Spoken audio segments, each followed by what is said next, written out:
Good evening. This is Sri Primo with a quick recap of the New Zealand and Bangladesh match.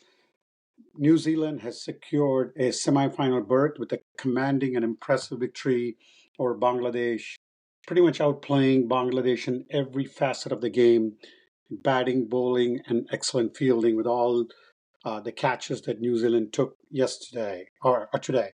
Um, the Black Caps had a comprehensive performance anchored by Rachin Ravindra's century and Michael Bracewell's four-wicket haul, but also some good contributions by Tom Latham and Conway, and most importantly, New Zealand had made every catch that came in their way.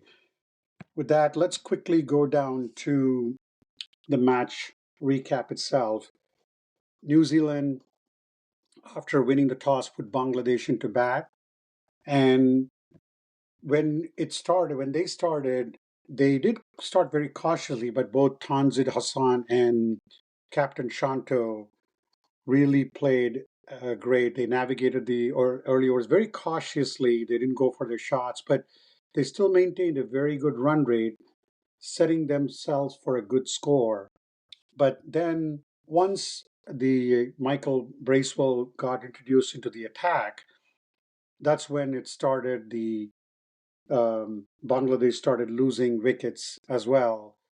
And that triggered kind of like a collapse for them. He dismissed all-rounder Tanzid, then Mushfiqur, Rahim, Mahmudullah, and Hridoy in a 10-over spell that he only gave up four.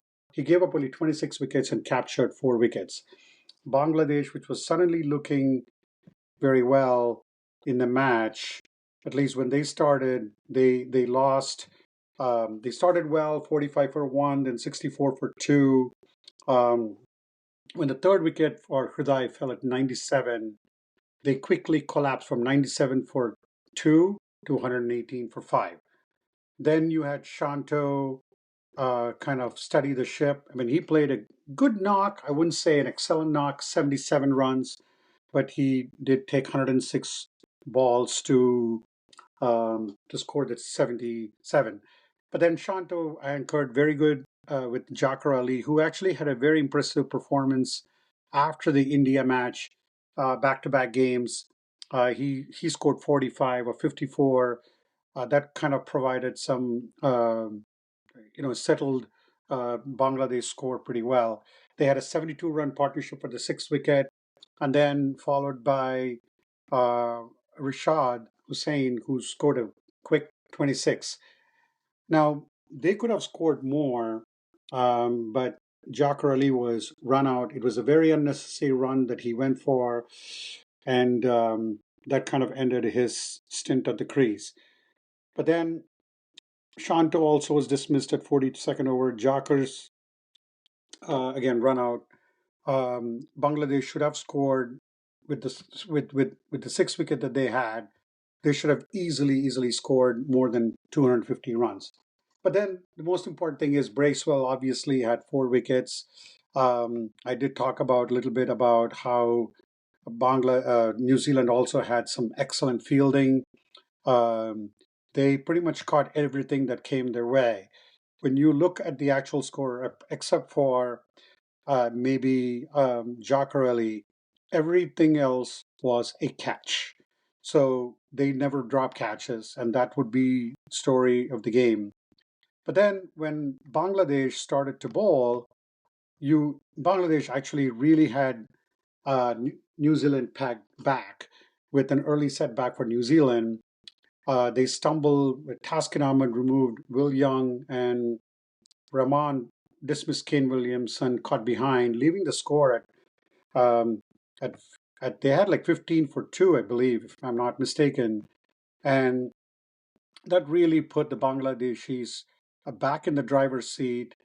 They were only chasing, they were defending 236 runs, and at 15 for two, when Williamson was out, it was two lefties, both Conway and Ravindra, two CSK players.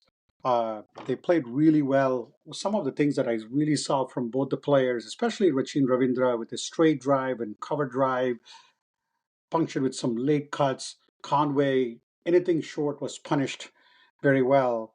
And you had Devin Conway playing well, but it was just very, very unfortunate for Conway when Rahman's ball just rolled back onto the stumps and he was out at 30 with 6-4. So definitely provided a good, solid foundation for New Zealand. They got back into the game.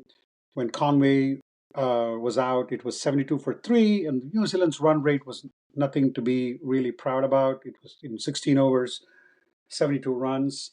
But then it came down to Rachin Ravindra and Latham. Latham is coming off a great. He did play really well in the Tri Series, and in the first match, Latham scored a century. So um, Latham and Ravindra continued to build the innings and put on an impressive 119 runs before Rachin Ravindra got out. But the story here is that Rachin Ravindra should have been run out. There was a direct hit that was missed.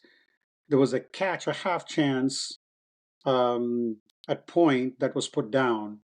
And there was another catch after he completed his century. It was like around 105 or so. There was another catch put down. But by the time the it was too late for Bangladesh to come back into the game. But it was interestingly the great partnership with 148 runs. I stand corrected here.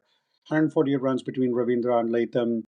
It was a very impressive thing. Again, Ravindra was coming from head injury, 12 boundaries and three sixers, and Latham had a very good composed 50. That provided the stability. That was enough. But when both of them got out, it was left to Glenn Phillips and Bracewell to put the game away for New Zealand. You had with that you had um, New Zealand making the semifinal, and then Bangladesh fails to make the semifinal. Not only Bangladesh, we did talk about it. Pakistan fails to make it with their loss against India and their loss against New Zealand rather meekly. The matchup between Bangladesh and Pakistan is going to decide who's going to finish last in that group. Very disappointing for the home side. In a matter of 5 or 6 days, the home side has um, pretty much the host nation is not going to be playing for the semifinals. And same with Bangladesh. Their loss against India and New Zealand, there was a lot of hope for both the matches, but in both the matches, it was the better team that got the best of Bangladesh, and same thing with Pakistan. It was great again from a standpoint of bowling. Bracewell completely dismantled the bowling attack. The dry Rawalpindi surface was good enough, but again, I would say Bangladesh batsmen were going for some shots which were not necessary, and that was very crucial. That proved to be their demise. On the batting front, as I said, Rachin Ravindra coming back from head injury, 112 runs, elegant drives, calculated aggression against spin, three sixers, and definitely proved to be a match winner today. Rotating the strike with both Conway and Latham really shows maturity for this young man, and there's going to be more such innings. I mean, he's already got centuries in this, 4 centuries and 450s in this format.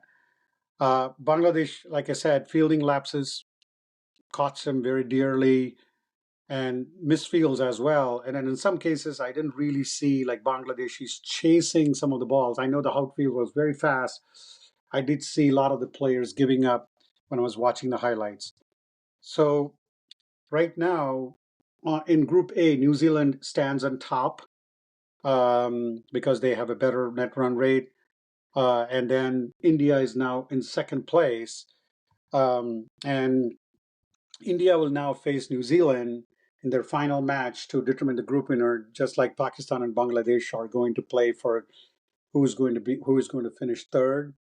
But at end of the day, it was a balanced attack for New Zealand that enabled them to notch a very clean victory against Bangladesh. So this is comes down to this in Group A. Like, we know who has qualified, but Group B is still not done yet because we have some very important matches coming in the way. Tomorrow, you do have Australia and South Africa. The winner of that will definitely be will go up on top, and the loser would now have to fight um, in the other matches as well. Because you have, just to recap here on the Group B, because that's where the drama is right now. You have Australia playing South Africa tomorrow, followed by Afghanistan and England. The loser tomorrow and the winner of the match against Wednesday will be in the second and third position. And Australia or South Africa, whoever wins the game tomorrow will be in a much better spot. And then you got the Afghanistan Australia on Friday, followed by South Africa and England on Saturday. So until Saturday, March 1st, you're not going to find out um, who is going to make it in Group B. While on Sunday, the winner of New Zealand and India um, will be the winner of Group A, and the loser would be would be the runner-up. But then one thing that we'll get to the semifinals later.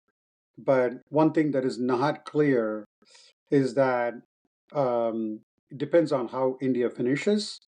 Because if India does finish in the second position, they will still play their semifinals in Dubai, I think, as per the hybrid model, so that they don't travel to Pakistan, and they will play the B1 winner.